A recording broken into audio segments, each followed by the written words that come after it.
Hola, en este video les voy a explicar lo que es la guerra contra las mujeres, esta propuesta hecha por Rita Segato. Sobre todo me voy a enfocar a partir del tercer argumento.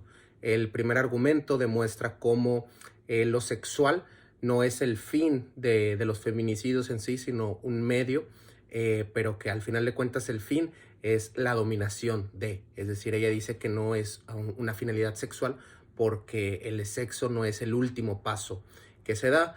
El segundo argumento es todavía un debate que se está teniendo entre la comunidad feminista y no nos compete tanto a esta clase de violencia, dignidad y justicia social, que es sobre la existencia de los femigenocidios. Es decir, en un feminicidio el atentado es individual, se atenta contra una persona en específico. Sin embargo, en el femigenocidio puede que se atente en contra de una sola persona, pero la intención es diferente. Ahí retoma la autora el concepto de genocidio, que se suele creer que es el asesinato en masa de muchas personas, pero no es así. El genocidio es asesinar o intentar asesinar puede ser a una sola persona o un grupo de personas, pero con el fin específico de aniquilar a ese conjunto de personas. Llámese mujeres, llámese personas de X religión, X nacionalidad, X etnia. Eso es un genocidio. Entonces, esos dos primeros argumentos vamos a dejarlos ahí y vamos a enfocarnos en el tercero. ¿Por qué en el tercero? Porque es aquí donde ya comienza a hablar sobre estas nuevas guerras, que es en la guerra en la que se inserta su teoría. Y comienza hablando sobre la delimitación del espacio público y el espacio privado. En nuestra sociedad, el espacio está dividido en esos dos y los hombres se encuentran tanto en el espacio privado, pero sobre todo en el espacio público. A los hombres se les ha designado el espacio público, no solo en elementos como de gobernación, sino en elementos de trabajo, de educación, etcétera. Y a las mujeres se les ha destinado al espacio privado o al espacio doméstico. Entonces, lo que la autora comienza diciendo es que esta división antes no existía, que llegó un momento a través de la occidentalización donde esta práctica se llevó a todo el mundo a través del colonialismo y pues ahí quedó dividido el espacio. Entonces a eso se refiere este tercer argumento, a que este espacio no siempre ha existido y no es gratuito, sino es una estrategia de control. Y con esto llegamos al cuarto argumento, que para esto les recomiendo bastante que lean, si bien no todo el libro, les recomiendo que lean todo el libro, pero comprendo que puede ser una tarea ardua para ustedes. Les recomiendo sobre todo el capítulo 2 de La guerra contra las mujeres, que se llama Las nuevas formas de la guerra y el cuerpo de las mujeres. Aquí Segato plantea este concepto que le llama una segunda realidad. Antes la había llamado segundo estado en otro libro, pero aquí le cambia ese nombre, ese mote, y le pone segunda realidad. Entonces, ¿cuál es esta segunda realidad? Nos dice la autora, es básicamente la realidad a la que está sujeta las mujeres. A lo mejor están relacionados con el concepto de ciudadano de segunda clase. Que es un ciudadano de segunda clase? Es una persona que tiene la ciudadanía, pero que, por ejemplo, no tiene acceso a todos los espacios, como ya les comentaba en el argumento pasado, o que no tiene todos los derechos. Piensen, por ejemplo, en los refugiados, que a pesar de que tienen sus papeles, digamos, en regla, a pesar de eso siguen atravesando ciertas violencias que otros ciudadanos no. Eso es un ciudadano de segunda clase. La autora agarra ese concepto y lo aplica específicamente a las mujeres. Y ella dice que las mujeres viven en una segunda realidad, que antes de nuevo le llamó segundo estado, y vamos a ver por qué le llama una segunda realidad. Les leo el capítulo que les menciono. Las nuevas formas de la guerra, caracterizadas por la informalidad, se despliegan hoy en un espacio intersticial que podemos caracterizar como paraestatal, porque se encuentra controlado por corporaciones armadas con participación de efectivos estatales y paraestatales. Es decir, hay corporaciones, está el Estado y está lo paraestatal. Lo paraestatal, por ejemplo, en el contexto mexicano podría ser estos grupos armados que socializamos como narcotraficantes. ¿Por qué son un paraestado? Bueno, pues porque hoy en día sabemos que los gobiernos, más allá de estar en guerra contra ellos, son una especie de aliados en momentos específicos, entonces pueden utilizarlos en momentos de nuevo específicos, como por ejemplo piensen en todos los defensores de las áreas naturales que han sido asesinados por ellos. Y asimismo, estas organizaciones en ciertos territorios funcionan como el Estado. Ponen hospitales, ponen escuelas, etc. Eso se refiere con un grupo paraestatal. Es un grupo que no es el Estado en sí, pero cumple con funciones del Estado. Entonces continúo. En esa esfera de paraestatalidad en franca expansión, la violencia contra las mujeres ha dejado de ser un efecto colateral de la guerra y se ha transformado en un objetivo estratégico de este nuevo escenario bélico. Entonces, bueno, aquí el primer argumento, antes de pasar a las mujeres, es que estamos en un momento en el que las guerras ya no son iguales a las de antes. Vamos a recordar los últimos dos antecedentes. Tenemos, por un lado, las guerras mundiales. A esa guerra se le llamaba la guerra total. ¿Por qué la guerra total? Porque antes la guerra era para dominar un territorio. Y aparte de eso había un código de ética. En el momento, por ejemplo, en el que el vencido se rendía, tú tenías que respetar, ¿no?, ese honor. Había un código de honor. Eso se acabó en el siglo XIX. En el siglo XX comienza la guerra total, en donde el objetivo es destruir completamente al rival. Piensen en las bombas atómicas, por ejemplo. Luego tenemos la llamada Guerra Fría, que bueno, ya sabemos que se llama Guerra Fría porque era un despliegue militar, pero sin infringir un daño directo, sino simplemente el despliegue militar ahí. Entonces, lo que el argumento inicial de la autora, y que no es solo de ella, sino de otras personas, pero ella lo retoma y lo enuncia muy bien, es que ya no nos encontramos en ese momento de la guerra. Les leo. Las guerras actuales se han transformado de forma sustantiva. No se destinan a un término y su meta no es la paz en cualquiera de sus versiones. Antes, pues la guerra ibas para obtener paz. Tenías que ir a la guerra para que no hubiera más guerra. Esa era la lógica y hoy en día ya cambió. El proyecto de la guerra es hoy, para sus administradores, un proyecto a largo plazo, sin victorias ni derrotas. Ok, entonces aquí ya tenemos el primer elemento que cambia, que es lo teleológico. La teleología es el fin de las cosas. ¿Por qué hace uno algo? No sé si lo recuerdan, pero lo introdujimos con Aristóteles, es la persona ahí que menciona. Casi podría decirse que el plan es que se transformen en muchas regiones del mundo en una forma de existencia. Es decir, que la guerra sea natural ya en esas regiones en las que se despliega. Una de las razones para esto es que con la progresiva pérdida de control sobre la economía global y el desplazamiento del epicentro del capital, la potencia imperial ve en la proliferación de las guerras su última forma de dominio. Es decir, estas nuevas guerras, que sobre todo las podemos ver en Latinoamérica, que un Estado pone para que esté constantemente en guerra, es al mismo tiempo una forma de dominar dicho territorio. Piensen, por ejemplo, en toda la situación de Centroamérica. Entonces, por un lado está la cuestión del dominio territorial, pero por otro lado está todo este negocio que hay de las guerras. Piensen en cómo antes, por ejemplo, los sicarios o las personas que luchaban por dinero en las guerras eran una persona. Hoy en día son corporaciones. Los vendedores de armas, por ejemplo, eran una o dos personas. Hoy en día son corporaciones tras corporaciones tras corporaciones. Entonces dice, la guerra aflora y se vuelve conspicua, como la materialidad última e irreductible horizonte de toda política. Es decir, como la política por otros medios. Aquí está agarrando a Chilebembe, la necropolítica. Él dice que la necropolítica es la potestad del Estado sobre la muerte, y después dice donde la política se vuelve la guerra y la guerra se vuelve la política. Entonces, bueno, es lucrativa, no tiene principio, no tiene fin y tiene una emergencia a la permanencia.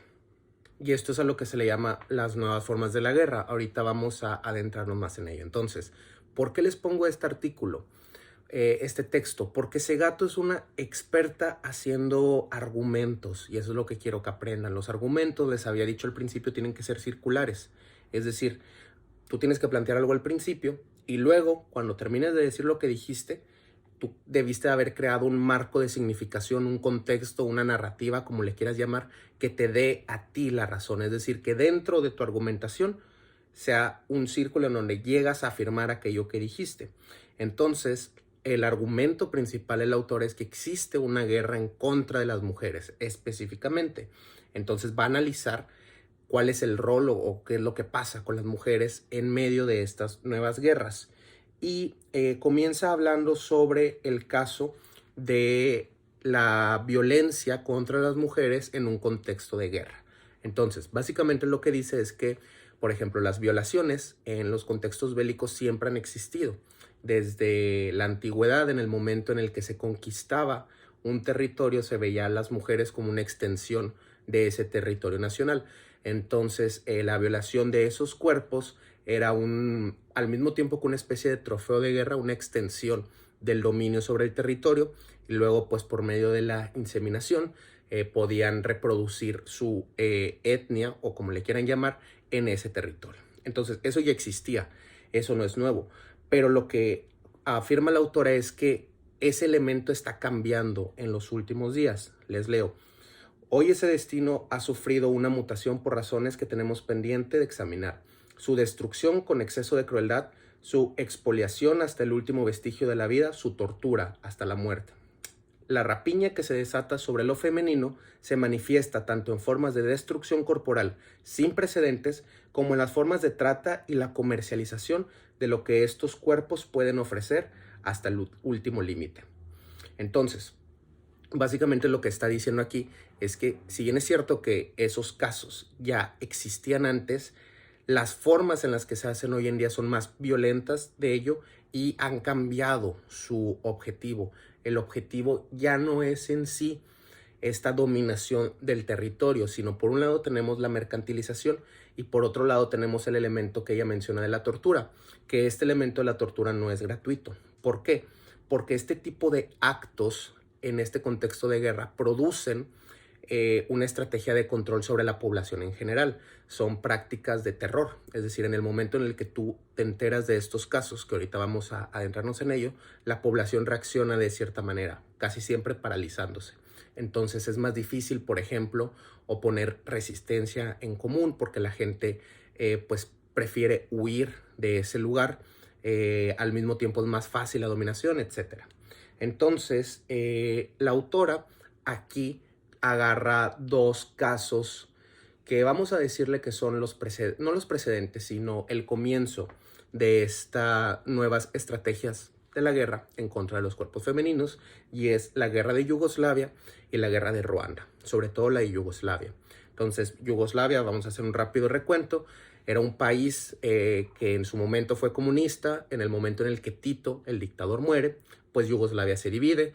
Ahí estaba Serbia, estaba Bosnia, estaba Croacia, Montenegro, en fin, una serie como de países, ¿no? Entonces, en esta guerra comenzaron a suceder crímenes atroces en contra de las mujeres. Fíjense, Elizabeth Odio, jueza del Tribunal Internacional para juzgar los crímenes de la antigua Yugoslavia, reconoce que, a pesar del surgimiento y la firma de convenios humanitarios con cláusulas para la protección de las mujeres en la guerra, en los conflictos del siglo XX no solo ha empeorado la situación para los civiles, o sea, dice, ya había convenciones para identificar ciertas acciones como crímenes de guerra para validar, y a pesar de que existían esas leyes, la violencia aumentó, y en especial para las mujeres y los niños, sino también la violación y los abusos sexuales parecen haber aumentado en odio, ¿ok?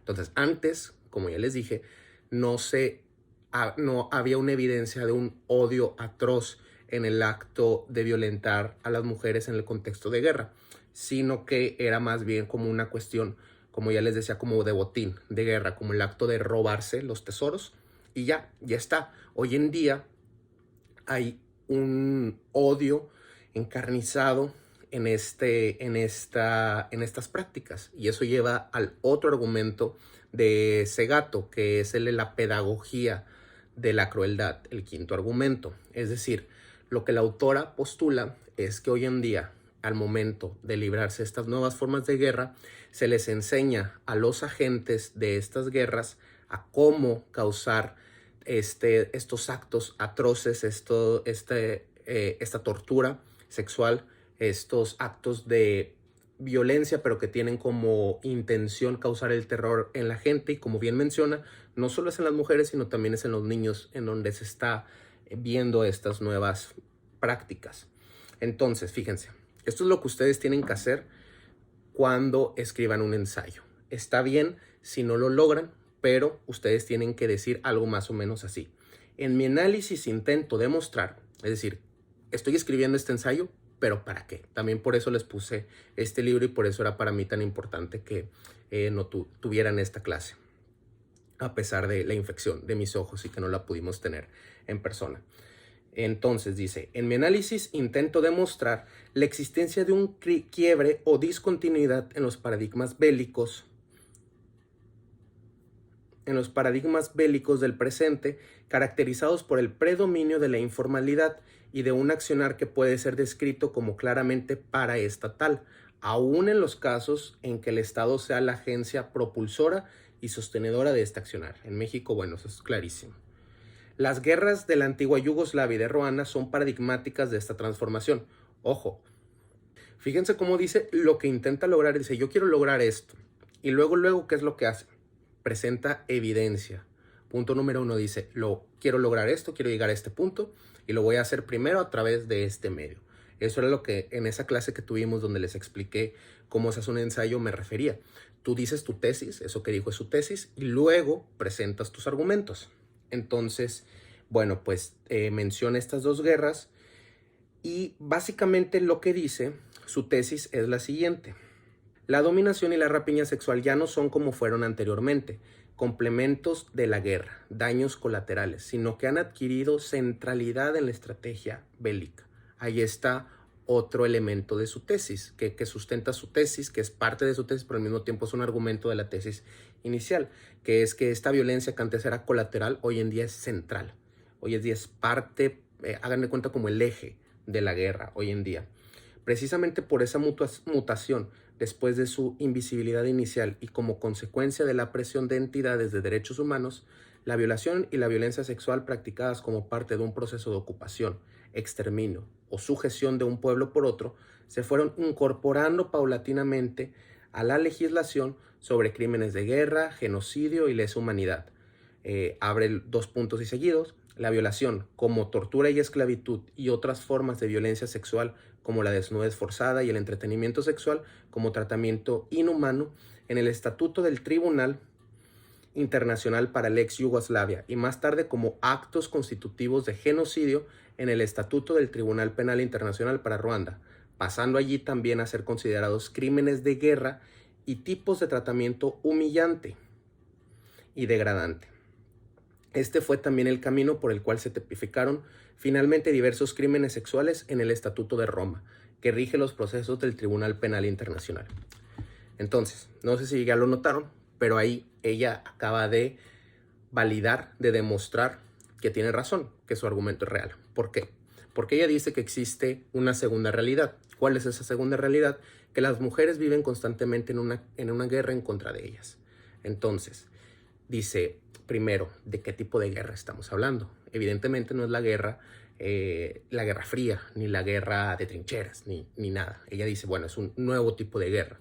Entonces, ella pone un marco de partida. Dice, de Ruanda y de Yugoslavia.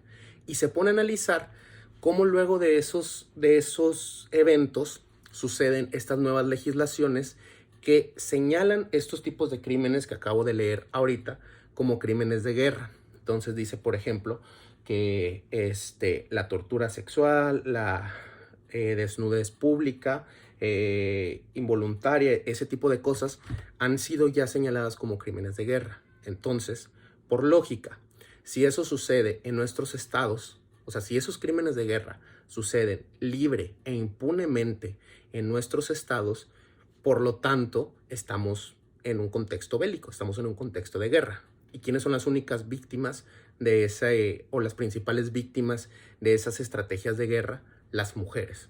Por lo tanto, la guerra contra las mujeres es real. ¿Se fijan? Tienen que hacer, a eso me refiero con el círculo lógico. Su argumento se demuestra por sí solo, no hay que interpretar nada más. Con la forma en la que ella fue acomodando sus fuentes, acaba de demostrar que la guerra contra las mujeres es real en un contexto en el que existen este nuevo tipo de guerras. Y el elemento principal de estos nuevos tipos de guerra y para que este argumento se sostenga es que le llama una guerra informal. ¿A qué se refiere con una guerra informal? En que antes, cuando tú te ibas a la guerra, primero era un estado contra otro estado, mínimo. Ya podían haber más, pero un estado contra otro estado. Había tratados, es decir, se juntaban, firmaban y había un ritual al respecto de hoy vamos a ir a la guerra, ¿no? y en el momento en el que se firmaba la paz igual iban y se firmaban ambas cosas, no eran declaraciones y todo esto. Y entre otras cosas, la autora señala cómo hoy en día las guerras ya no son así, ya no existen esos rituales. Entonces es ahí donde entra el elemento paraestatal y el elemento de la corporación, de lo corporativo. Los grupos o corporaciones armadas que se enfrentan en esta nueva modalidad de la guerra son facciones, bandos, maras, patotas, gangs, grupos tribales, mafias, mercenarios corporativos y fuerzas paraestatales y estatales de varios tipos. Entonces, bueno, lo primero es que se encuentra ahí esa violencia en un nivel paraestatal, pero también noten cómo rescata el elemento corporativo. Esta violencia corporativa y anómica se expresa de forma privilegiada en el cuerpo de las mujeres, y esta expresividad denota precisamente el spirit de corps de quien la perpetran. Se escribe en el cuerpo de las mujeres victimizadas por la conflictividad informal al hacer de sus cuerpos el bastidor en el que la estructura de la guerra se manifiesta. Entonces, pues, en pocas palabras está diciendo que en el cuerpo de las mujeres en esta nueva guerra se escribe estas nuevas formas de guerra, estos estatutos, ¿no? Son espacios, todos esos cuerpos en los que los ideales, no sé, todo tipo de motivación que pueda tener cada guerra en particular, se nota, se evidencia en los cuerpos femeninos y en cómo son tratados. Ella tiene también un artículo ahí que se llama La escritura en el cuerpo de las mujeres, el cual también les recomiendo mucho. Luego dice, en la acción paraestatal de estos grupos es todavía más crucial la necesidad de demostrar esa ausencia de límites en la ejecución de acciones crueles, ya que no se dispone de otros documentos o insignias que designen quién detenta la autoridad jurisdiccional. Es decir, no es gratuita esa violencia, es una forma de demostrar poderío, de demostrar tu potestad. Territorios y cuerpos, y de los cuerpos como territorios. Y por otro, la pedagogía de la crueldad es la estrategia de reproducción del sistema. Es decir, no crean que estos actos son individuales. Evidentemente, como se presentan en muchos lados, son instrucciones, te enseñan en el momento en el que tú estás involucrado, ya sea en la parte corporativa, estatal o paraestatal, cómo ejercer estos actos que se les llama pedagogía de la crueldad. ¿Por qué pedagogía? Porque son enseñados, estas estrategias son enseñadas, te las enseñan a ti como soldado, como sicario, como le quieras llamar a esa gente. Te enseñan cómo tienes que desarrollar estas prácticas violentas y luego tú las aplicas y se las enseñas a alguien más. Entonces, así es como se sostiene este estado de las nuevas guerras, esta guerra contra las mujeres, y por eso, sostiene la autora, dado que estamos en una guerra contra las mujeres viven en una segunda realidad. Esa segunda realidad es el ser un objetivo de guerra constantemente. Entonces, bueno, lo traté de resumir lo más corto que pude. Este es básicamente el argumento del libro. Como pudieron ver, la autora es muy inteligente en plantearlo en unas cuantas páginas. Todo esto era del mismo capítulo. Entonces, pues les recomiendo mucho que lo lean. Y en clase, pues resolveremos cualquier tipo de dudas. Muchas gracias por haber visto el video y muchas gracias por su paciencia. Nos vemos.